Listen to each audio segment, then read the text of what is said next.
Saludos desde OAFI Radio. Hola a todos y a todas y bienvenidos y bienvenidas a un nuevo episodio de nuestro programa. Es un placer estar aquí de nuevo con todos vosotros, una semana más emitiendo en directo desde los estudios de Barcelona Radio Hub. Soy Che Arana y es un honor estar de nuevo contigo. Gracias a todos los que nos seguís a través de nuestro canal de radio de televisión de OAFI Foundation, a través de YouTube o del Canal 4, Radio Cultura 92.8 en Barcelona y el podcast de La Razón Salud Digital. Así que, sin importar dónde te encuentres en este momento, te animo a explorar juntos los caminos de la salud y el bienestar en OAFI Radio, donde encontrarás conocimientos valiosos, historias inspiradoras y consejos prácticos para mejorar tu calidad de vida en un espacio seguro y acogedor donde aprender y crecer. Comenzamos.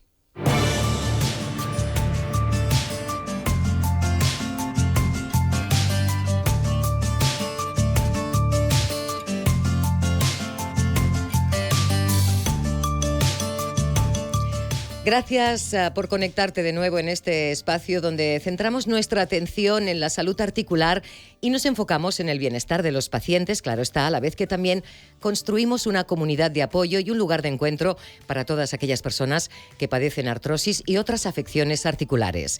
Para empezar, bienvenida, doctor Vergés, fundador y CEO de OAFI. Un nuevo día, un nuevo episodio para comentar los temas más importantes que tenemos hoy, que no dejan de ser muy, muy interesantes. Sí, Che, totalmente de acuerdo. Muchas gracias también por otro nuevo programa, y poder llegar toda la información a nuestros pacientes, que es nuestra razón de ser, ¿verdad? Por supuesto, y además también tenemos una actividad próximamente, de hecho se nos echa encima, es mañana.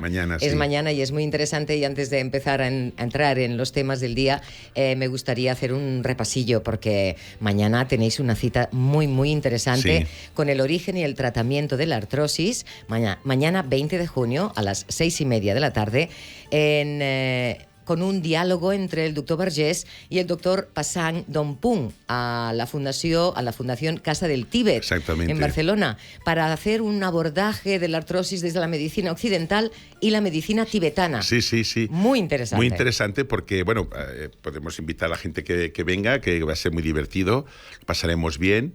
Y bueno, es el médico que viene, es el médico del Dalai Lama, ¿no? Entonces, pues vamos a confrontar pues la ciencia y la medicina que se utiliza de hace muchos años en el Tíbet, ¿verdad?, con la más, dijéramos, entre comitas, más conservadora, más clásica nuestra, ¿no? Entonces, bueno, hay muchos puntos en común y yo creo que saldrán temas muy interesantes, ¿no? Porque al final, escucha, cuando tú ves las medicinas, yo que soy farmacólogo clínico, o sea que somos los metodólogos del ensayo clínico y que siempre estamos, lo que no esté en un ensayo clínico, ¿no? Pues realmente lo que no es evidente no quiere decir que no exista, ¿no? Entonces, es muy bonito poder mezclar, que probablemente hay muchas cosas comunes, ¿no? Y sacarle máximo rendimiento, ¿no?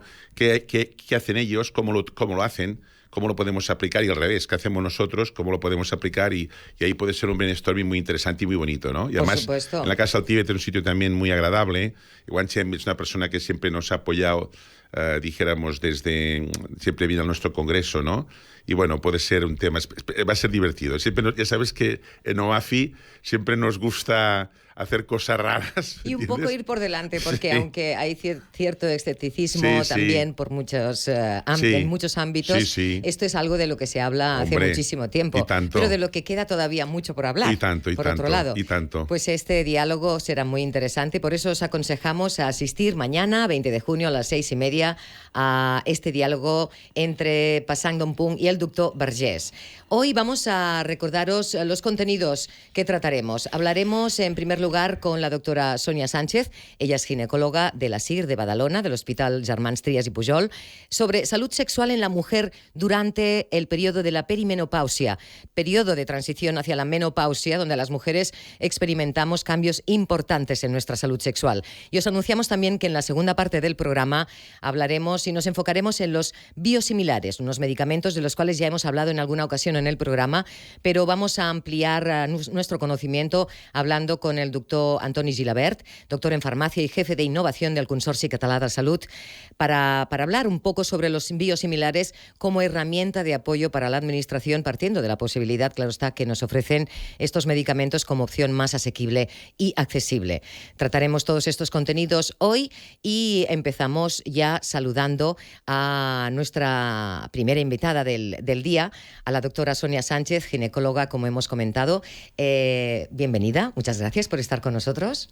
Muchas gracias por contar conmigo para este programa. La verdad que es un placer estar aquí con vosotros. Muchas gracias. Vamos a ver, corrígeme si me equivoco, a nivel introductorio. La perimenopausia es el periodo de transición que precede a la menopausia en las mujeres.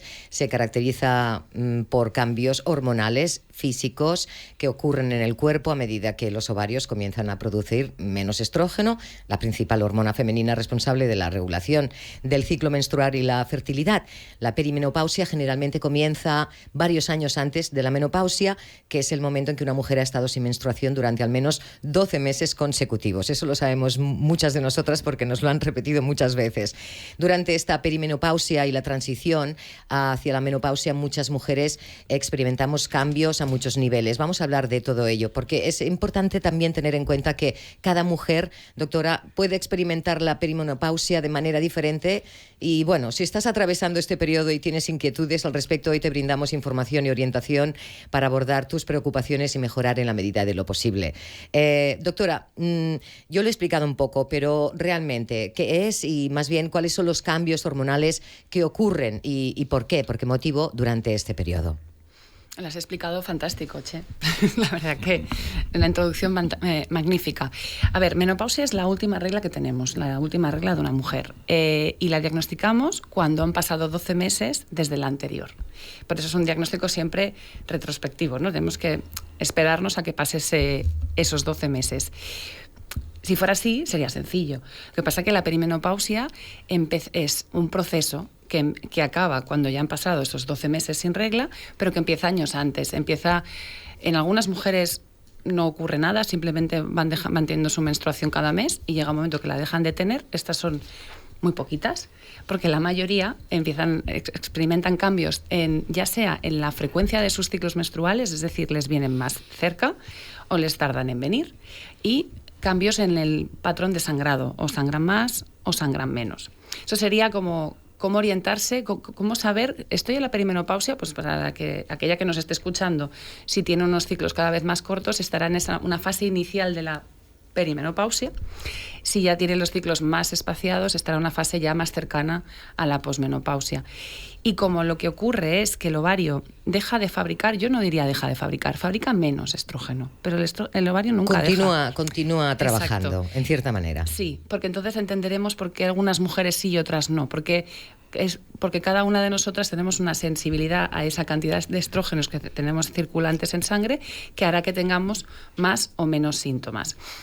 Lo has explicado muy bien, o sea, síntomas físicos, síntomas emocionales y por lo tanto síntomas sexuales, porque al final la sexualidad depende de otros muchísimos factores y la sexualidad es muy difícil de explicar desde el punto de vista hormonal o muy complicado de explicar desde solamente el punto de vista hormonal. Entonces, la principal molestia o queja o motivo de consulta en la perimenopausia podríamos decir que son estas alteraciones en el patrón de sangrado, pero también el insomnio y los sofocos. Ahí están. Exacto. Los grandes protagonistas de la historia en muchos casos. En la última encuesta que hemos hecho desde la Asociación Española para el Estudio de la Menopausia nos salía que en perimenopausia hasta un 67% de las mujeres tenían sofocos y por debajo 63-64% insomnio. Esa es la queja fundamental. Y esto cambia. No es que dejen de tener sofocos, pero este patrón de queja en la posmenopausia, cuando ya llevamos 12 meses, la principal queja sería la sequedad genital, la sequedad vaginal, vulvar, y los sofocos, aunque persisten, ya bajan un poquito más, se colocan en el 50% de las mujeres, que tampoco es despreciable, ¿eh? No está mal. Entonces, claro, si nos ponemos ahí, en esa situación, que tenemos alrededor de unos 40, esto ocurriría con normalidad entre los 45 y los 55. Todo aquello que ocurra antes de los 45 lo consideramos una menopausia temprana. Temprana. De acuerdo. Y menopausia precoz, como lo conocemos en la calle, que sería una insuficiencia ovárica primaria, que es como se tiene que decir en términos médicos, es cuando esto ocurre antes de los 40. Y allí no estamos hablando de nada fisiológico ni estamos hablando de nada normal, estamos hablando de una enfermedad. Porque los ovarios, de manera prematura y de manera muchas veces desconocida, deja de trabajar. Y aquí sí que el abordaje tiene que ser de una manera diferente, muy parecida a otros problemas hormonales donde una glándula no fabrica una hormona, por ejemplo, la diabetes o, por ejemplo, un hipotiroidismo. ¿Vale? Hago este apunte porque creo que es importante, porque si alguien... Muy importante, es muy importante, porque si alguien nos está escuchando y le está pasando esto con menos de 40, tiene que consultar. Es otra situación diferente a la perimenopausia. Exacto. Eso es una situación específica en cuanto tú pierdes, tus ovarios, digamos, dejan de trabajar en la medida que deberían, ¿no? Exacto. Antes de los 40. Más o menos nos ha quedado muy, muy claro a la mayoría. Muchas de nosotras ya hemos pasado por ahí, hemos ido ya retrocediendo en los síntomas más duros, esos de los que ocurren en cuanto pasas o te dan ese carnet, yo siempre lo he dicho así, ¿no? Cuando te dan el carnet de menopáusica porque ya llevas más de 12 meses o más, y ahí los síntomas empiezan a variar, por suerte, que es lo que decía la doctora. Hemos conocido entonces cuáles son los síntomas más comunes que se pueden experimentar, pero siempre esto va a su bola a cada mujer. Cada caso es un mundo, ¿no? Es muy difícil, en consulta yo lo explico siempre, es muy difícil predecir a una paciente en perimenopausia lo que le va a pasar en los próximos 6 meses. Yo a lo mejor, con lo que me está explicando en ese momento y a lo mejor realizando una ecografía, que no deberíamos hacer, que a lo mejor la estamos realizando por otro motivo, pero a lo mejor le puedes decir, bueno, pues a lo mejor en 15 días tienes una menstruación. O no, mira, pues en los próximos 15 días... Es que es muy impredecible.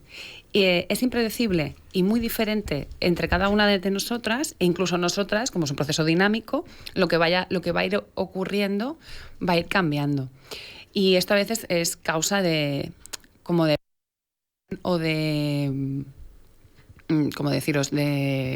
frustración muchas veces. Sí. Porque se encuentran mal, se sienten en plan, me estoy encontrando mal y esta mujer me está diciendo que tampoco me sabe decir cómo me voy a encontrar.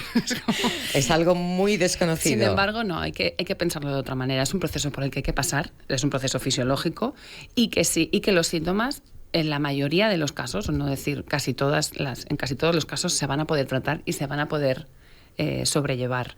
Otro de los síntomas que no hemos comentado son los cambios en el estado de ánimo. Esos ahí también afectan mucho estos niveles de hormonales, ese estrógeno y esa progesterona, ahí da mucho trabajo. Exacto, porque al final, los últimos ciclos estos que os estoy contando, las subidas y bajadas de estrógeno son muy potentes, los niveles de progesterona a veces también pueden ser muy altos o muy bajos, y esto hace situaciones que las mujeres explican, o explicamos, porque yo también estoy ahí ya empezando, arrancando este proceso, en el que en un mismo día puedes estar en diferentes estados de ánimo o incluso muy diferentes, y puedes pasar de la alegría al llanto y del llanto al enfado, que en condiciones normales dirías, bueno, esto no sería motivo. Pero que tiene sentido, porque si no descansamos bien, si tenemos insomnio, si estamos teniendo un sofoco constantemente, un sofoco que además genera un estado de incomodidad. Incomodidad, y de iba a decirlo. Taquicardia, claro. Y de angustia. Sí, hay mujeres que lo viven con una importante angustia, es decir, es que me encuentro mal, me siento mal, me lo notan, no me lo notan. Notamos menos sofocos de los que las mujeres queremos, ¿eh? O sea, desde fuera se ven muchos menos. Pero bueno, se ven.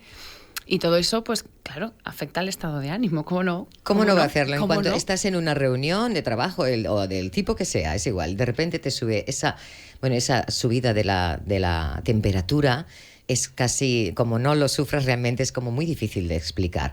Llega a unos niveles que realmente no puedes hacer otra cosa más que, quitártelo todo y empezar, a intentar evaluarte, incluso equilibrarte tú misma, ¿no? Sí, pero claro, no es fácil, no tenemos superpoderes. En ese sentido sí que ayuda un poco el concentrarse, el dejar eso ahí un poco apartado y pasa enseguida. Es una subida que tal como sube, baja. Pero es difícil de llevar y en muchos casos a veces se pone muy difícil la cosa. Sí, es difícil. En verano, por ejemplo. En verano, por ejemplo. O sea, que ya de por sí cualquier persona puede entender lo que es un sofoco si vive en Barcelona en agosto, en julio, en junio. Me sirve, es verdad. Sí, es verdad. O sea, todo el mundo ha salido del metro a temperatura 21 grados, rollo pingüinito, con tus tirantitos, que en mi caso, y ha salido a la calle con el golpe de calor de esos 30 grados, con esa humedad del 80%, y te has puesto a sudar. Y en ese caso está justificado. Pone, hay un cambio de temperatura, vale, bien. O todo el mundo ha estado en el gimnasio y ha hecho un ejercicio físico y se ha puesto a sudar y le ha dado un golpe de calor y tiene que beber agua y tiene que secarse el sudor con una toalla. Vale, bien, también. El problema es que esto ocurre, que sería muy similar, quizá no tanta sudoración, bueno, claro. quien suda mucho cuando tiene un sofoco, sin causa. Exacto, sin saber. Sin motivo alguno. Sin motivo. No hay un cambio de temperatura, no hay un esfuerzo. A lo mejor sí que hay un poquito de estrés, porque a lo mejor estás en una reunión tensa o está pasándote algo que te pone tensa y te... Eso te provoca más sofocos, eso es evidente, sí. Y la situación te provoca más ansiedad y por lo tanto el sofoco se perpetúa. Entonces, en esa situación, primero que hay que pedir ayuda y hay que solicitar ayuda médica o farmacológica, de ir a la oficina de farmacia y pedir algo, porque a lo mejor la consulta tarda más.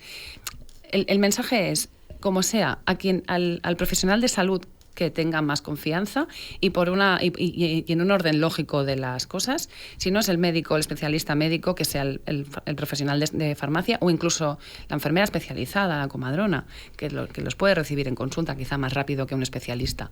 Sea como sea, hay que pedir ayuda. Pero en el momento, intentar entender, bueno, se va a pasar. Si me enfado, si me pongo más nerviosa, esto va a ir a peor. Es peor. Entonces, como estar en el mar con olas bravas, ¿no? Pues a ver, como te intentes pelear contra las olas, va a ser difícil.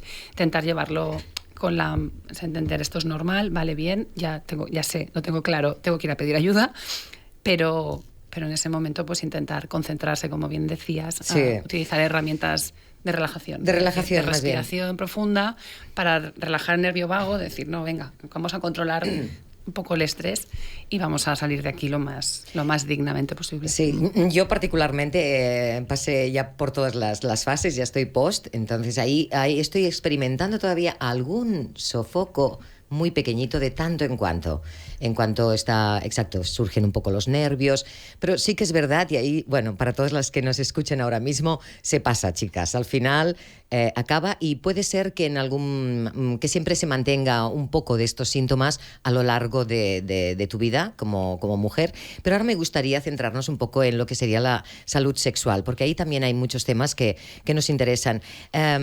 Vamos a ver, ¿existen tratamientos o terapias disponibles para abordar los problemas sexuales que pueden ocurrir durante la perimenopausia? Existen. Lo que pasa es que el abordaje de la sexualidad, así como otros síntomas de la menopausia que tienen un fácil manejo, la sexualidad como tal no es algo que sea un síntoma solo. La sexualidad al final es un acto de comunicación. Es una forma de comunicación que tiene el ser humano que nos permite comunicarnos con nosotros mismos, pero también con el resto de personas que nos envuelven. Y depende de muchos factores. Depende de factores culturales, educacionales, de nuestras vivencias pasadas, de la situación personal en ese momento, si hay una pareja, si no la hay, o si hay muchas, el tipo de relación que se tenga. También depende del estado físico, ¿no? O sea, y en la perimenopausia, pues bueno, explicando todo esto. Y luego de ambientes sociales o sociofamiliares, que diría. No es igual la sexualidad, pienso, no lo sé, a lo mejor me equivoco, pero no sería igual la sexualidad de una mujer que tiene 48 años, la regla le está empezando a hacer un poco el tonto, ¿no? Como decimos. No tiene sofocos, se encuentra muy bien. No tiene cargas familiares, porque a lo mejor o no tiene hijos, o ya son mayores, sus padres están sanos, o no tiene que encargarse de ellos, y a nivel profesional pues no tiene ningún problema, tiene una relación de pareja bien, estable, que aquella persona que esté sometida a un estrés laboral importante, que tenga mucha carga familiar, o quizá niños pequeños, porque no es fácil, no es nada difícil, pero al contrario, no es difícil encontrarse mujeres en la perimenopausia con niños de infantil o con niños de guardería. Cada vez se ve más estos casos, sí. No significa que esto no... que sea diferente a un adolescente, ¿no? Que cuidado, que también. Pero con cargas familiares de cuidado de personas mayores. Y al final, nos guste o no nos guste, la generación de mujeres a la que yo pertenezco somos mujeres a las que nos han dado la posibilidad de estudiar, de desarrollarnos personalmente hasta donde queramos, pero nos han educado con unos roles establecidos, muy concretos, y el cuidado y la carga creo que acaba cayendo sobre estas mujeres. Entonces, la sexualidad, en toda esta lista de cosas que os he contado, acaba cayendo al final. Diferente es que una de estas mujeres tenga una pareja nueva. Entonces, ahí el foco quizá lo va a tener más desplazado hacia esa pareja nueva. O sea, la pareja es estable, la monotonía, aún teniendo una buena relación, sí que se produce una disminución del deseo en esta etapa. Hay una disminución del deseo descrita. No es específica de la menopausia, hay otros momentos de la vida de la mujer que también puede presentar disminución del deseo. Y luego la parte hormonal, la parte física, también existe, que es lo que he dejado de, así un poquito, que he dicho, sequedad vaginal. ¿Qué es eso de la sequedad vaginal? Sí, ahí es uno de los síntomas de los que más se habla y que afecta más. Claro, la sequedad vaginal es el efecto, esto sí que es hormonal, sobre el aparato genitourinario que viene provocado por la falta de hormonas al llegar a la perimenopausia. No es despreciable que mujeres que aún tienen la menstruación expliquen dificultad a la hora de tener relaciones sexuales por dolor. Por dolor porque las secreciones vaginales han disminuido, porque la elasticidad de la vagina se pierde, porque la capacidad incluso de respuesta sexual por vasodilatación de toda la zona es un poquito inferior. Y claro, hemos dicho todo el ambiente sociocultural que envuelve esta etapa. Si encima en el momento de tener una actividad sexual del tipo que sea, me da igual, con penetración, sin penetración, con una mujer, con un hombre, la masturbación, si se produce dolor o no se produce la satisfacción esperable, pues hay una disminución otra vez del deseo. Hay un factor que afecta y se añade a todo eso, ¿no? Claro, entonces hay que romper, pues es un círculo vicioso. Si tú una experiencia que para ti ha sido agradable o placentera siempre, de repente se convierte en una experiencia negativa, pero a la vez sabes que, bueno, que hay que, entre comillas, hay que tener un placer de satisfacer al que tienes al lado o de satisfacerte a ti misma porque es lo que tienes que hacer, genera un poco de frustración porque es, bueno, sí, toca, pero es que a mí no me apetece. Claro, es que ¿qué debo hacer? ¿No? ¿Es bueno que tenga en cuenta mi deseo o es más normal que no lo tenga y tengo que aceptar ahí? Entonces el consejo sería, ir a buscar siempre. Hay que buscar solución, porque los dos caminos que se abren, el de bueno, como no me apetece, encima no me gusta, lo dejo, esto implica una mayor atrofia, una mayor dificultad posterior. El otro camino, sin ayuda, de bueno, yo que tengo que cumplir porque claro, a ver qué se va a pensar o qué me va a pasar, a ver si me va a dejar, que esto, bueno, pues pero esto a nivel emocional está ahí, claro. En los pacientes existe y son explicaciones y demandas. También es un mal camino porque el dolor se cronifica. Y esto es un problema. Es el principal problema. Dolor con las relaciones sexuales acaba doliendo siempre. Y luego cuando vienen a la consulta a intentar deshacer tantos años de dolor en mujeres posmenopáusicas ya, sí, que llevan mucho tiempo sin practicar o practicando con dolor. Porque aprenden a que esto duele y es así. Ya. Y deshacer todo eso es muy difícil. Es un camino hacia atrás muy complicado, un camino muy ¿no? complicado que implica muchas cosas. Entonces, yo creo que aquella mujer que nos esté escuchando, si tienes dolor con las relaciones sexuales, si notas menos lubricación, si notas menos respuesta sexual, disfrutas menos, otra vez, igual que con los sofocos, a consultar. En la medida, a lo que tengan más, a cualquier profesional sanitario que tenga formación, evidentemente hay que preguntar, hay que ir al ginecólogo o ginecóloga, pero también puede servir la matrona y como he dicho antes, el médico de familia también sería una opción si es asequible y si quiere hablar de ese tema, porque a lo mejor este médico de familia no tiene la formación, que por otro lado es una pena, pero él no es así, igual que ginecólogos que tampoco, sino un profesional de farmacia, ¿no? Es productos que ayuden a mejorar la hidratación, que ayuden con la lubricación. Estamos hablando de hidratantes que tienen que ser vulvares y vaginales. Los vaginales van dentro de la vagina y los vulvares serían externos, con un uso continuado. Claro, no se puede pretender comprarlos y dejarlos ahí y no usarlos. Sí, solo con comprarlos no funciona. No sirve, hay que usarlos. Hay que usarlos, y esto lo digo porque muchas mentes... Parece una obviedad. Parece una piedad, pero alguna mujer que me conoce... Me lo he comprado. Pero ¿te lo has puesto? Sí, claro, sabe que... No, estoy igual, ¿no? Vale. ¿No? Lo entendemos, doctora. Y después, pues... tratamientos para mejorar la respuesta sexual o el interés sexual, ¿no? Existen tratamientos naturales. Y después el paso cuando todo esto no funciona, cuando la parte más de parafarmacia, de OTC, de producto de libre dispensación no funciona, hay que recurrir a las terapias farmacológicas y para esto la terapia hormonal puede ser muy útil. Y la terapia hormonal tiene mucha carga negativa, injustificada y absolutamente no basada en la mejor evidencia científica y por lo tanto esto también hay que tenerlo en cuenta y también es importante que lo escuchen. Sí, entonces, ¿es seguro utilizar tratamientos hormonales o terapia de reemplazo hormonal para abordar los síntomas sexuales durante la perimenopausia? ¿Cuáles son los posibles beneficios y los riesgos? Es seguro. A ver, esto no puede ser. ¿Es seguro para todo el mundo? No, para todo el mundo no va a ser segura. Para el 90% de las mujeres que nos escuchan, sí.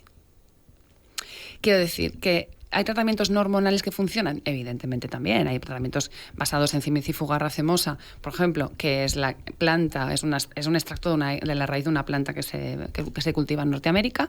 Este extracto tiene estudios de evidencia científica que demuestran muchísimos efectos positivos en cuanto a mejorar el sofoco, del insomnio, pero no de la sequedad. El Ciminocta Forte. La Ciminocta Forte, sí. por ejemplo. ¿Cuál es el nombre para comprar en la farmacia, por ejemplo? Pues Ciminocta Forte es uno. Sí, vale. Sí. Habría más, pero bueno. Y esto no necesita receta médica, ¿no? Esto no necesita receta. Esto no va a mejorar mucho la sequedad vaginal, pero sí va a mejorar todo lo demás. Otros síntomas. Sí, pero en la misma línea del mismo laboratorio sí que existe la línea Muvagin, que la habrán escuchado millones de veces, que son los hidratantes vaginales, vulvares, y esto lo ven en farmacias, Lilas, está ahí. Pues es de uso tópico, estamos hablando, tópico. Y después ya pasaríamos a lo que me has preguntado, ¿desde la terapia hormonal es segura? Claro que sí. Claro que sí, porque habrá mujeres que con lo que he dicho de terapias naturales respondan, estén estupendamente, y otras que no, que tengan una afectación muy grave de la calidad de vida a todos los niveles, sexual, psicológico, solamente por los síntomas de la menopausia, de pareja. Claro, porque todo esto, entonces la suplementación o el tratamiento, ya no decimos de reemplazo, porque de reemplazo sería para aquellas mujeres jóvenes de menos de 40 años que se quedaban sin regla. Estas son las que necesitan terapia hormonal de reemplazo. Ese es el caso que habíamos comentado antes, que es cuando aparece la... Esto es como sería una diabetes, ¿no? Damos insulina al diabético, antes de hora. Pues a la que tiene una insuficiencia ovárica le vamos a dar estrógenos y progesterona. Pues a la mujer en la perimenopausia o en la posmenopausia con mucha sintomatología, con una afectación grave de la calidad de vida, le vamos a dar hormonas. Estrógenos solos si no tiene útero, estrógenos con progesterona si tiene útero. Naturales o sintéticos. Vía oral, en parches, en spray, en cremas. Es que las vías de administración son múltiples, tan variadas, y la dosificación tan laxa que podemos utilizar en estas mujeres sí la dosis mínima eficaz, aquella dosis con la que no tiene síntomas, con la que ya no hay sofocos, con la que ya no hay insomnio y con un perfil de seguridad extraordinario y con beneficios añadidos. Lo hablábamos antes de empezar la entrevista. ¿Cuántas mujeres jóvenes me refiero, de menos de 50 o menos de 55 tienen osteopenia, tienen tienen pérdida de masa ósea? Ese sería uno de los principales problemas cuando llega ese momento en el que se pierde la masa ósea, ¿no? Doctora, me ha encantado mucho esta introducción que has hecho. Y nosotros, ya te he comentado, en la Fundación estamos trabajando mucho, y aparte como soy presidente de la Asociación Española de Mujeres con Osteoporosis, estamos alarmados, ¿no? De hecho, la semana que viene, en el libro que vamos a hacer de envejecimiento en España, vamos a presentar los datos que tenemos de artrosis y osteoporosis. Estamos muy alarmados porque yo pienso que deberíamos, no sé si tú estás de acuerdo con esto, ¿no? Que deberíamos, como la osteoporosis y la artrosis, la prevalencia aumenta de forma brutal en la mujer a partir, dijéramos, en la época de la perimenopausia. Yo creo que deberíamos hacer una prevención, ¿me entiendes?, en etapas muy tempranas, ¿no?, de las dos enfermedades, porque, claro, la artrosis pasa una cosa, muchas veces cuando da clínica vamos tarde, pues cuando llega el dolor, ¿no? Y entonces ahí tenemos una artrosis, y además esto ya se definió no hace mucho, esto se definió hace unos 8 o 9 años, el grupo, dijéramos, de Madrid, del grupo de allí de la Fundación Jiménez Díaz, ya se habló de artrosis secundaria, ¿me entiendes?, al déficit estrogénico de la menopausia, que esto no estaba definido, ¿no? Y la osteoporosis exactamente igual, ¿no? La osteoporosis también además es una enfermedad que a veces pues pasa desapercibida, porque claro, no duele ni nada, hasta que una mujer, porque normalmente son más mujeres que hombres, el 80% son mujeres, pues cae al suelo y tiene una fractura, ¿no? Entonces, ¿aquí qué opinas? ¿Tú estás de acuerdo con esto de hacer una prevención? O sea, ir incluso al de la familia o a la ginecóloga y decir, oye, ¿cómo estoy de huesos? ¿Cómo estoy? Y empezar a tratar antes de que realmente sea un poco tarde. Porque en la Fundación vemos muchas mujeres de 35, 40, 45 años ya que están empezando a hacer ya, ¿me entiendes?, un cuadro de osteoporosis, ¿me entiendes? En ese momento es cuando realmente es importante actuar. Yo creo que ahí tenemos, y antes le comentaba también, que otro tema muy importante también, y es que hubo hace unos años, como siempre, ¿no? Siempre hay alarmas, ¿no? Y siempre hay... Entonces, hubo, pues, y además hay gente, pues, a veces muy farmacofóbicos, ¿no? Sí. ¿Me entiendes? Que a veces, pues, tienen razón, y a veces media razón, y a veces no tienen razón. Quiero decir, entonces, que hablaban de que los estrógenos podían ser cancerígenos. Pero sobre todo esto se dio, y yo como especialista en farmacología clínica, porque yo creo que serían dosis elevadas de estrógenos. Yo estoy convencido que probablemente a dosis más bajas, digo probablemente, pues probablemente haríamos un favor de prevención, ¿me entiendes?, de las dos enfermedades. No sé qué opinas tú esto, doctora. Vamos por partes porque... Es mucho, ¿no? Sí, pero pero es un consejo importante, ¿eh? Es imprescindible. O sea, no hemos hablado de hábitos de vida saludables, no hemos hablado tampoco de alimentación, pero en este momento donde la pérdida de masa ósea es rápida, porque la pérdida de estrógenos es muy rápida, es necesario que estas mujeres recuerden que tienen que aumentar el consumo de calcio y vitamina D en la alimentación, que lo incluyen en su alimentación, que suplementen la vitamina D si no son capaces de consumir lácteos cada día, pescado azul cada día, frutos secos cada día. Se suplementa, es fácil. El farmacéutico otra vez puede ayudar, el médico de familia puede también, ayudar. Y tanto. Y hacer deporte. Sí. Hacer el ejercicio físico. Sí. Y no fumar. Y no tomar alcohol. Sí, exactamente. Bueno, y esconderse en casa ya al final. No, es broma, pero no fumar. Es que el tabaco y el alcohol tienen su influencia. Hay mucho trabajo. Acelera la enfermedad, sí. Y hacer ejercicio físico no vale la actividad física. No vale. Es que yo todo el día estoy caminando. Me parece estupendo que estés todo el día caminando. Eso es maravilloso. Nos viene muy bien a nivel cardiovascular. Ajá. Pero necesitas hacer ejercicio de fuerza. Sí. La fuerza. Hay que trabajar la fuerza. Para la masa muscular, básicamente. Eso es lo importante. Para fortalecer el músculo y que ese hueso esté bien envuelto. Además que los ejercicios de fuerza en la menopausia nos ayudan a disminuir los sofocos, a mejorar el insomnio, a disminuir el riesgo cardiovascular. Doy fe de ello porque la verdad es lo que más me ha ayudado a mí. En mi caso, el ejercicio cuando he subido la masa muscular. La potencia del trabajo. Del músculo, no solo con el caminar, sino con irte al gimnasio. Hay que ir retando, porque claro, el que empieza, pues a lo mejor caminar un buen rato, ya va bien. Ya está retando el músculo. Pero hay que ir incrementando el reto muscular para que se fabrique músculo. En ese sentido, pues es interesante recomendar que las mujeres no tengan miedo por decir, no, es que yo no he hecho casi prácticamente nunca deporte. Bueno, de una manera constante, ir consiguiendo, no alejarse de, no, es que yo a mi edad ya no es propio de hacer tanto deporte como no lo he hecho antes. No, sería aconsejable, ¿no? Es aconsejable y a lo mejor hay que plantearse la menopausia como una oportunidad de autocuidado importante. Decir, bueno, pues ahora, ¿sabes qué? Que me voy a cuidar yo. Sí. Y voy a hacer esto y voy a hacer lo otro. Que se ayuden de especialistas en deporte, INEF. No todo vale, porque no todo sirve de primera. Si se pueden lesionar, pueden padecer el suelo pélvico, pueden sufrir con el suelo pélvico, si son mujeres que nunca han hecho ejercicio físico, pero con gente que les sepa ayudar bien, perfecto.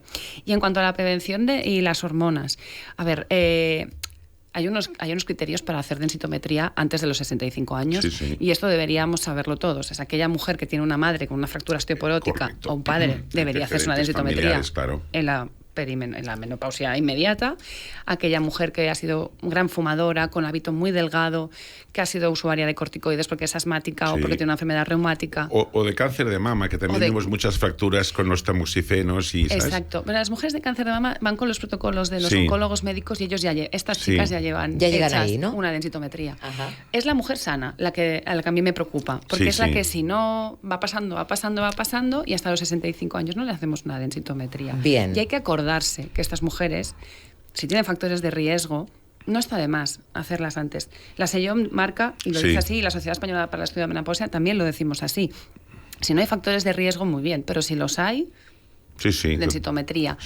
Y en cuanto a la terapia hormonal, lo que se publicó era un estudio que se diseñó para ver si la terapia hormonal podía ser capaz de prevenir enfermedades, no para demostrar si era segura o no segura. Que era segura ya se sabía. El tema está que se extrapolaron los resultados de un estudio que investigaba si podía prevenir enfermedades secundariamente para decir que era insegura, ¿no? Y los datos que se extrapolaron en el incremento de cáncer de mama en mujeres de más de 65 años, más de 60, con dosis que en Europa nunca se han usado, que son los estrógenos equinos conjugados, con acetato de medroxiprogesterona, que son preparados sintéticos que en nuestro medio no existen. Correcto. Si existieron muy levemente y hoy en día no están ni comercializados en España. Entonces, el mensaje que le tiene que quedar a una mujer que su ginecóloga, su médico de familia le ha dicho, no, mira, te voy a dar terapia hormonal, es que tiene que estar absolutamente segura porque en los primeros 10 años después de la menopausia, por debajo de los 65 o 60 años y con un margen de seguridad de 10 años de uso, los beneficios van a superar a los riesgos. Sí. En cuanto a hueso y a nivel cardiovascular. Las mujeres en España no se mueren de cáncer de mama. No es la principal causa de muerte. La principal causa de muerte es la enfermedad cardiovascular, es el infarto y el ictus, el infarto de corazón, ¿no? Entonces, hay que proteger los huesos, hay que proteger a nivel cardiovascular la salud de las mujeres y luego recordar una cosa que estarás de acuerdo conmigo en relación a la artrosis, y es que las mujeres en España vivimos muchos años pero con muy mala calidad de vida. Claro, eso totalmente. Es lo más importante. Y eso es lo que hay que... Y la mala calidad de vida viene del dolor. O sea, padecer fracturas osteoporóticas, pues bueno, muchas pasan hasta que te rompes el fémur, pasan desapercibidas. Una fractura de fémur asocia un 50% de morbimortalidad. Es decir, que el 50% de las mujeres que se rompen el fémur, cuando sea, en el primer año de vida, un 50% no lo va a contar. No va a sobrevivir a una fractura de fémur. O sea, que no es ninguna tontería. No, para nada. Es una enfermedad grave. Es una enfermedad grave. Y vivir con dolor por una artrosis... Este es nuestro caballo de batalla. Y el gasto sanitario que implica una prótesis de cadera, una prótesis de rodilla, una prótesis de hombro. Entonces, la prevención, fundamental. Nosotros, fíjate, en este contexto, aparte de los programas que tenemos, OAFI Woman y estos programas que estamos haciendo, tenemos un programa que hemos empezado hace poco, que es OAFI Space, que es un programa dirigido a hoteles y a residencias, donde un equipo de arquitectos y médicos de la Fundación supervisa de que todo esté en condiciones para evitar las fracturas. Especialmente en el cuarto de baño, que es donde cae el 4% de fracturas osteopóticas, se producen en el cuarto año simplemente por tener un pato de ducha y no tener agarraderos. Es decir, caen y uno que es una fractura de fémur y hacen un bajón y muchos pues fallecen. Por tanto, aquí es muy importante este tema, ¿no? Ir sumando también todos estos recursos, que a la vez también los estamos poniendo en conocimiento de los oyentes, porque es importante también tratar y tener en cuenta cada una de las etapas de la vida. Como muchas mujeres que no habrán hecho tratamientos hormonales y sin embargo se encuentran en este momento ya posmenopáusico, y ahí es cuando dices, bueno, ¿y qué puedo hacer que no haya hecho ya, no? Fíjate, Che, nosotros hicimos un estudio que se llama Cavipa, que ahora lo publicaremos, un estudio que hicimos en España, en artrosis, el estudio, que lo presentamos en el Senado. Es un estudio que tuvo mucha... De hecho, de pacientes, se llama Cavipa, ¿no? Que es de escala de vida, países con artrosis en España. Bueno, pues nosotros vimos que las mujeres, como has dicho tú muy bien, de 40 a 45 años a 60, que se cuidaban y que estaban bien, estas mujeres llegaban a los 85 o 90 años con una calidad de vida extraordinaria. Es decir, hay una etapa en la vida, yo pienso, no sé si estás de acuerdo, o sea, a ver, te has de cuidar siempre, ¿no? Pero hay una etapa, que es esa etapa de los 40, 45, 60, esa etapa es crucial. Y ahí es donde tenemos que, para poder, lo que decías tú, que llegar entre comitas, a mayor, 85, 90, 95 años, con una buena calidad de vida. Y esto es fundamental. Sería avanzarnos un poco a todo eso que ya nos va llegando, porque todos y todas lo vamos oyendo y decimos, ya me llegará. Es un poco como avanzarse y ponerse un poco de caras a la situación que es nueva, que se plantea, ¿no? Porque de hecho no deja de ser una nueva etapa en la vida. Exacto. Tampoco hay que verlo como algo... Realmente hay cuestiones muy negativas que te dificultan un poco el camino, pero hay más bien que aceptarlo, porque eso siempre va a ser mejor. Hay más cosas positivas que negativas. Hay que empezar a pensar que es una etapa sin reglas, sin normas. Eso es maravilloso. Eso, con todo lo que eso es una maravilla. Con el sentido literal y no literal, ¿no? Sí. Es como te tienes que plantear la menopausia, la posmenopausia, que hay solución, que hay tratamientos para mejorar los síntomas y que debe ser el momento de oportunidad, de decir, bueno, es que voy a empezar la segunda parte de mi vida, porque si nos planteamos la vida de la cualquier persona, pero empezamos a contar cuando nos hacemos adultos, 18, 20, y esperanza de vida más de 80 años, la menopausia es en medio. Es ahí, en la mitad. Es la mitad. Es el momento perfecto, exacto, para replantearse la vida, nunca mejor dicho. Como para tomar conciencia, ¿no? De decir, bueno, voy a cuidarme. Y todo lo que hemos comentado, la dieta, la alimentación, el estado anímico, pedir ayuda, si a nivel emocional tampoco estás también bien. A nivel psicológico, Salud mental por supuesto. Es fundamental, pedir ayuda. Y a nivel sexual, pues lo que hemos dicho, solucionar la sequedad. Y también lo mismo, si a pesar de todo esto sigue habiendo dificultades, pues hay preparados que ayudan a mejorar la respuesta sexual, basados en plantas. Las hormonas también podrían ayudar en algunos aspectos, y los sexólogos y los terapeutas de pareja, que también existen. Eso es una de las cosas que más me ha gustado también de esta entrevista, Sonia, esa parte comunicativa. La comunicación ya no solo con la pareja, si la hay o no, sino también con los profesionales y los médicos para hablar para poder llegar a entender muchas veces esa gran gran duda hace que no vayamos aquí, no vayamos allá, no tomemos esto, no tomemos lo otro. Lo importante es informarse y saber cuáles son las mejores opciones para cada caso en particular. Exacto. Estaríamos horas hablando de este tema, por esa razón, ese motivo, nos gustaría que volvieras cualquier otro día, en otro episodio. Encantada. Doctora Sonia Sánchez, muchísimas gracias por habernos acompañado en el programa de hoy. ¿Sí o no, doctor Vergés? Sería muy interesante volver a hablar de este tema. Como especialistas como tú, seguro que iremos muy bien. Que es una gran especialista y muy contento de que hayas dejado tu práctica clínica y nos hayas podido venir para visitarnos. Y explicar, y tan sencillamente y tan fácilmente que lo has explicado, que esto es muy importante, ¿no? O sea que muchas gracias y felicidades y nada, continúa Gracias trabajando. También por dar esa confianza también a las mujeres en ese momento tan determinante de nuestras vidas, en el cual siempre pensamos, bueno, qué mala suerte. No, hay que tomárselo de otra manera. Qué buena suerte llegar. Exacto. ¿Me entiendes? Qué buena suerte llegar hasta aquí. Suerte, ¿no? Qué suerte estar aquí, porque no todo el mundo va a tener hijos, no todo el mundo, pero por la menopausia hay que pasar. Hay que pasar. Bueno, hay que pasar nosotros también teníamos que decir la pitopausia. Ya hablaremos en otro programa también tenemos la próstata y tenemos otras historias. Por supuesto. O sea que... Bueno, pues muchísimas gracias, lo dicho, hasta la próxima. Ha sido un placer. Vamos a seguir adelante con los contenidos que hemos anunciado hoy. Antes, sino recordar que contamos en este programa con la colaboración de los laboratorios Ken Pharma, líder en genéricos, con más de 20 años de trayectoria y creadores del Comité para una Vida Sin Dolor. Ken Pharma, expertos en productos para el tratamiento del dolor y su prevención. Una dilatada experiencia con un claro objetivo: cuidar de la salud de las personas. Kern.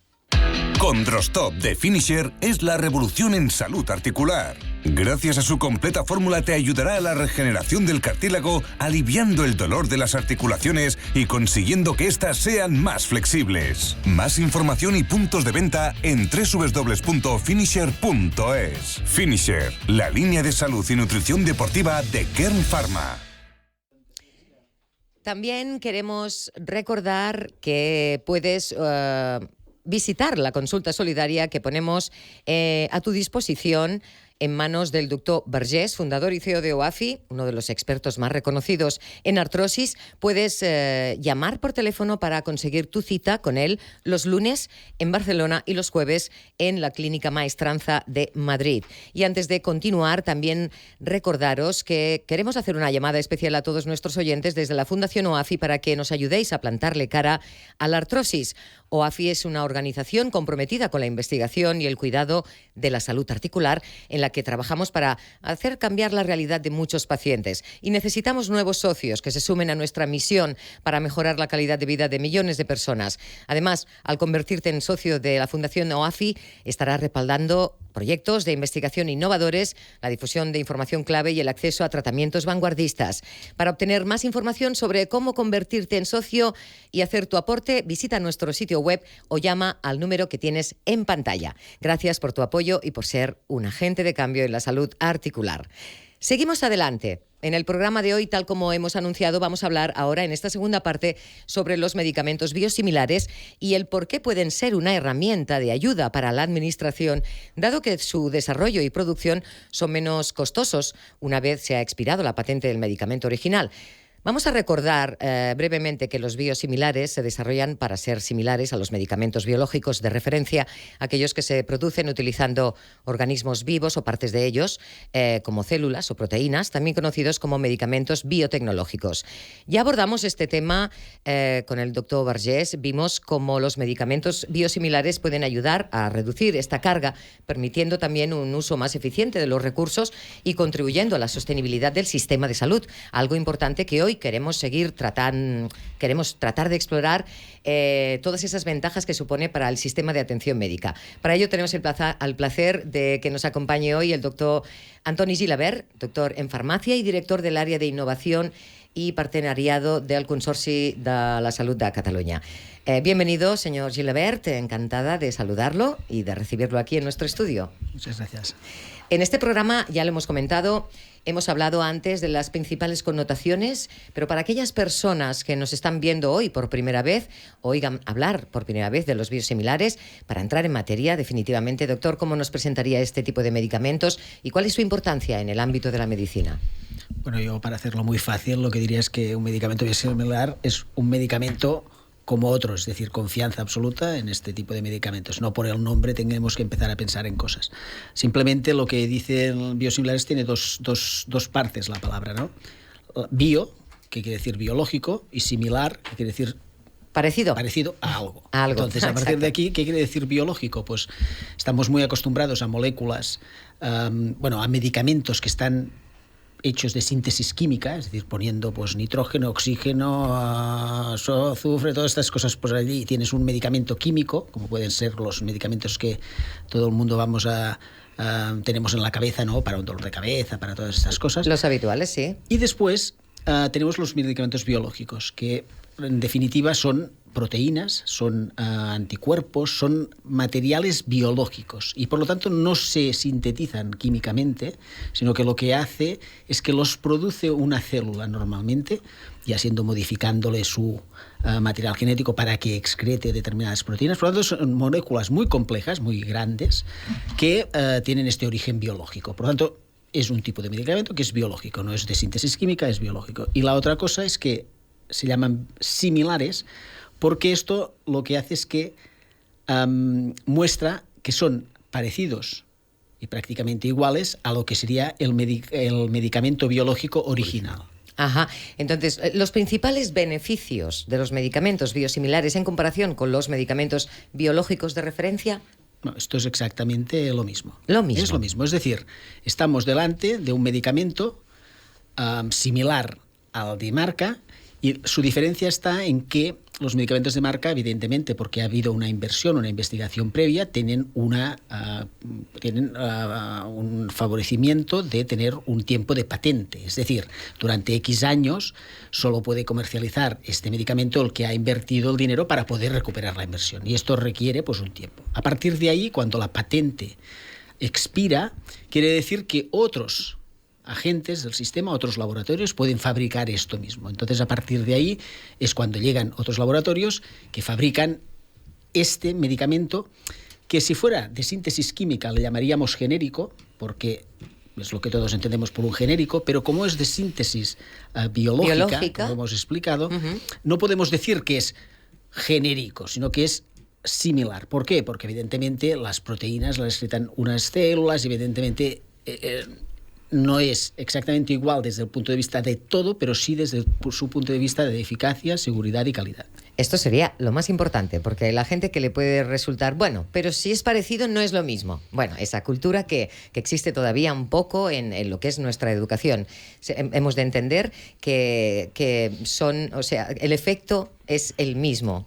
Sí, yo creo que hemos de generar aquí una confianza absoluta. Es decir, estos medicamentos, ya no es porque lo diga yo, que esto podría incluso ser interpretable, ¿no? Sino porque estos medicamentos, para entrar en el mercado y para que tú vayas a un hospital o a una farmacia y puedas adquirir un medicamento biosimilar, tiene que haber pasado una serie de regulaciones que son las mismas que pasan los medicamentos originales delante de las agencias europeas, españolas y también, evidentemente, en las evaluaciones de las comunidades autónomas en nuestro país. Por lo tanto, confianza absoluta en que si estos medicamentos están en el mercado es porque tienen la misma calidad, seguridad y eficacia que un original. Claro, entonces se garantiza la seguridad de la eficacia de los medicamentos biosimilares en comparación con los biológicos de referencia y entendemos que esto implica una rigurosa evaluación y pruebas clínicas para garantizar esto que estábamos hablando, que sean seguros y efectivos para su uso en pacientes. Hemos dicho que no pueden ser idénticos, ya que los medicamentos biológicos son producidos utilizando células vivas y pueden variar, si no lo he entendido mal, en cierta medida también de un lote a otro. Bueno, pero lo mismo que un medicamento original. ¿De acuerdo? Aquí también es una cosa que tendríamos que la gente tendría que entender, ¿no? Es decir, un medicamento biológico no puede ser exactamente igual. O sea, tiene evidentemente una serie de variaciones que son las que permiten las agencias evaluadoras, es decir, los gobiernos, las agencias científicas permiten, cuando tú expides un lote de un medicamento, incluso para medicamentos de origen químico, hay unas variaciones que permiten, es decir, que si está entre el 5 o el 10% de no sé qué, esto es lo mismo y por tanto puede salir al mercado. Por tanto, estas variaciones existen entre los lotes de un mismo medicamento, por lo tanto, como no van a existir entre un original y un biosimilar. Pero esto, lo que yo quiero expresar es que esto evidentemente está garantizado y que diga, hombre, no se preocupe, esto es exactamente igual. De todas maneras, evidentemente estos medicamentos son de prescripción médica, están los facultativos que explican que evidentemente son los que prescriben y dan, evidentemente es el medicamento que ellos consideran oportuno y dan las explicaciones al paciente. Claro, pero ahí está la parte interesante también, doctor Vergés. Los medicamentos biosimilares suelen tener un precio más bajo en comparación con los medicamentos biológicos de referencia.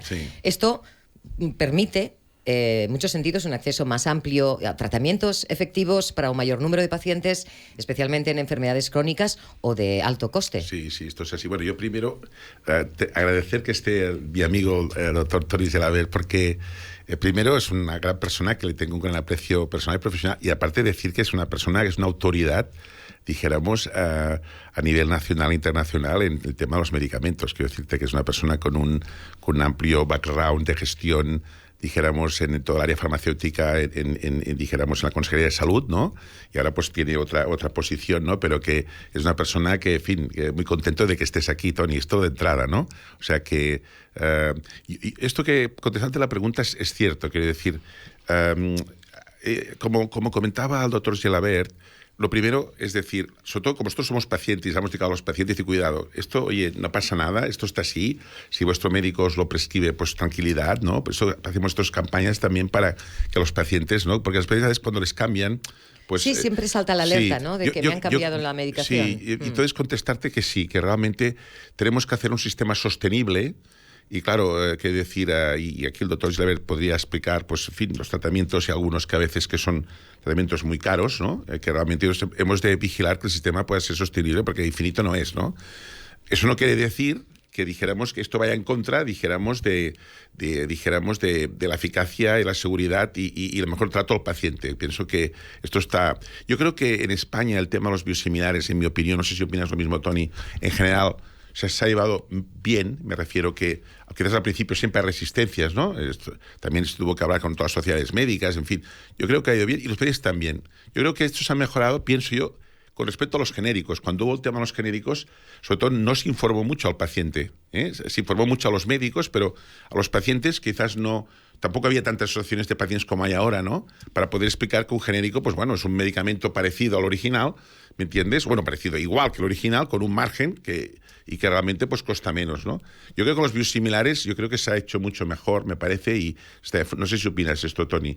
Yo creo que esto es un tema, evidentemente hay que generar confianza. Sí. La confianza se genera evidentemente porque hay unos reguladores, unos científicos, unos médicos, unos profesionales, unos farmacéuticos que garantizan todo esto, pero también hay cuestiones mentales, culturales, incluso a veces cosas tan interesantes como que un medicamento o un producto esencial pueda bajar de precio. A veces incluso las personas lo vivimos como algo extraño. Si es más barato, ¿qué pasa? Sí. Bueno, yo creo que esto ahí es algo... está, sí. Son cosas que hay que ir explicando, que hay que ir generando confianza. Es evidente que los precios normalmente bajan con la experiencia de uso. Es decir, los precios de las cosas cuando son muy innovadoras, evidentemente son más caras. Cuando todo esto pasa un proceso de tiempo, van bajando de precio. La entrada de competencia hace que también bajen los precios. Por lo tanto, esto lo tenemos que ver como una cosa natural. Exacto. Lo tenemos que ver como una oportunidad para el sector público que nos da evidentemente esta cobertura y que por lo tanto tiene que administrar nuestro dinero, por lo tanto también se tiene que ver una cosa normal,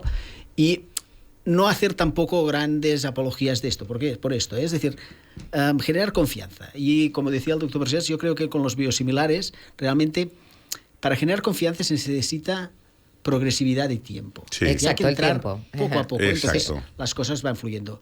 Una de las grandes oportunidades o beneficios que tienen los biosimilares, que al ser básicamente muchos de ellos de uso hospitalario, con de patologías muy específicas, sí. No banales, sino patologías graves, tal. Sí. Todo esto está bien. como más acompañado por los profesionales, médicos, farmacéuticos y todos los que están con ellos. Y además también, lo hemos comentado, pues en el mercado crea competencia, lo que a la vez también es lo que decíamos, ¿no? Puede ayudar a reducir los precios y esto beneficia tanto a los sistemas de salud como a los pacientes. Pero ¿qué oportunidades en términos de investigación y desarrollo de nuevos tratamientos médicos ofrecen los medicamentos biosimilares? Claro, aquí hay dos vertientes, ¿eh? Podríamos decir, por un lado, está la propia incentivación de la innovación por parte de otros. Es decir, el hecho de que tú pierdas tu patente y haya otros laboratorios que fabriquen esto, quiere decir que evidentemente tu mercado va a ser más pequeño y las grandes compañías, las grandes farmacéuticas, pues esto las estimula a innovar en otras áreas, claro. Y por lo tanto esto lo que nos hace es que cada vez tengamos mejores medicamentos, mejores tratamientos para patologías. Esto sería una parte. La otra parte más intrínseca de los propios biosimilares es que, de hecho, los propios biosimilares intentan innovar en determinadas cosas. Se me ocurre como mínimo 3 de los que tenemos actualmente, ¿no? Intentan innovar, por ejemplo, en temas de excipientes. A veces hay algún excipiente, que es lo que acompaña cuando nos tomamos un medicamento, que pueden tener más o menos tolerancia. Entonces, pues ellos ven una oportunidad y dicen, esto está muy bien, este medicamento general es genial, nos ha curado, por ejemplo, una artritis absolutamente, sí. Porque esto realmente los medicamentos biológicos han sido un antes y un después para el tratamiento de ciertas patologías, como las artritis, estas cosas. Entonces dices, ostras, esto... ven la oportunidad de decir, pero podría ser que se tolerara mejor, entonces investigo en este excipiente. Exacto. Y lo ponen ahí. Uh-huh. Otra cosa, por ejemplo, en dispositivos de administración, que por ejemplo, a lo mejor el original va con una jeringuilla, el otro genera una pluma, después el original ya genera la pluma, es decir, estimula ciertas mejoras en vías de administración que son más fáciles para el paciente. Y después, la última cosa que también está en temas de vías de administración. Por ejemplo, pues no es lo mismo dar un medicamento por vía intravenosa, que tú tienes que ir al hospital, estar un tiempo allí. Ingresado, claro. Ingresado, que sea un día, unas horas para que te administren esto, que sea, por ejemplo, subcutáneo, que lo puedes hacer en casa. Bien. Entonces hay una serie de medicamentos biosimilares que una cosa que han visto, han dicho, oye, si esto pudiéramos hacerlo... Es lo mismo, pero en lugar de ponerlo en vena, lo ponemos subcutáneo. Ostras, esto tiene... Perfecto. Después también el original también lo ha... Todo esto nos incentiva a mejores tratamientos, claro. Mejoras en la administración, mejoras en la forma de administración. Uh-huh. Entonces los biosimilares consolidan, por lo tanto, la garantía de una cobertura sanitaria de calidad para futuras generaciones de pacientes. Y se espera, en tanto, que haya una mayor variedad de medicamentos biosimilares disponibles en el mercado, ¿no? Por lo que explicaba. Sí, por supuesto. Además es que esto... lo que nos garantiza que vamos a estar mejor es que hay toda una inversión enorme en investigación en este tipo de patologías, que evidentemente hay una serie de multinacionales que hacen y sacan medicamentos originales, y después hay otras compañías que cuando caducan las patentes pues nos incentivan a ir innovando, a ir mejorando. Por lo tanto, esto va bien. ¿Y qué pasa? Que estamos en un momento, y en los próximos años va a ser muy importante, en que hace 10-15 años se pusieron al mercado grandes moléculas que hicieron grandes mejoras en la salud. Entonces estas moléculas van a ir caducando. Van a ir caducando desde el punto de vista de la patente, de la protección. Lo entendemos. Donde pueden entrar otros operadores. Sí. Y esto, evidentemente, va a generar más, como podríamos decir, mejoras en el acceso, y nos va a dejar también espacio para poder ir incorporando las nuevas moléculas que también van a ir saliendo y que van a tener su patente, y todo esto se retroalimenta, y dentro de unos años vamos a estar mucho mejor, y ahí está. Entonces la visión de futuro por parte del doctor es positivo en cuanto a que los medicamentos biosimilares y su papel en la administración de la salud van a jugar un papel muy importante cada vez más. Absolutamente. Ajá. Bueno, pues seguiríamos hablando. Ha sido muy interesante hablar con el doctor Antoni Gilabert. Gracias por habernos acompañado en el programa de hoy. No tenemos más tiempo, se nos acaba este video podcast, pero lo emplazamos cualquier otro día si se nos surgen dudas. Pero sobre todo, lo más importante, lo que ha insistido es en generar este ambiente de confianza, porque realmente podemos sentirnos seguros ante este tipo de medicamentos, por muy nuevos que sean. Al contrario, yo creo que da más confianza saber que es sobre lo que más se está investigando ahora mismo, ¿no? Pero bueno, por eso ahí está nuestro papel también de informar, reeducar de alguna manera también, y gracias a todos los oyentes por también formar parte de esta comunidad. Muchísimas gracias, doctor Antoni Gilabert, y hasta la próxima. Muchas gracias y hasta la próxima. Vamos a dejarlo aquí. El programa de hoy nos llega hasta aquí. Si no, antes recordarte que también contamos con la colaboración de Senior Juris. Ellos son son abogados especialistas, sobre todo en la gente mayor, a los cuales puedes recurrir para solucionar temas de todo tipo. Esas cosas que a ti te quedan grandes, pues en Senior Juris, abogados expertos en mayores, te van a ayudar. Te recordamos que puedes seguirnos en nuestras redes sociales para estar al tanto de todas las novedades y consejos sobre salud articular. Síguenos en Instagram, en Twitter como OAFI Radio, para no perderte tampoco ningún episodio y participar en nuestra comunidad de personas interesadas en cuidar de su salud y su bienestar. Gracias.